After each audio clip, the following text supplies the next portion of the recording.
Hi everyone, this is Shikhaa and today I did this Ganpati Sthapana decor. So let's get started. So I made this entry gate with fabric jumkas and these are the strings hanging. Then I decorated the door of the house with fresh flowers. I made a nice floral bouquet which is placed in front of the door. The staircase is decorated with the fresh flowers. And now here is the main decoration.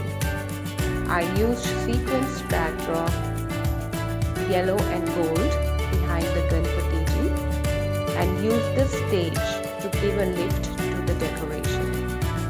I used fresh flowers arch in front of the Ganpati and decorated it with flowers.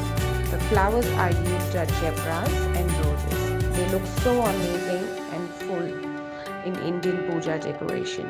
I hope you like my work. Please follow me on social media and please subscribe to my channel. Thank you. Bye.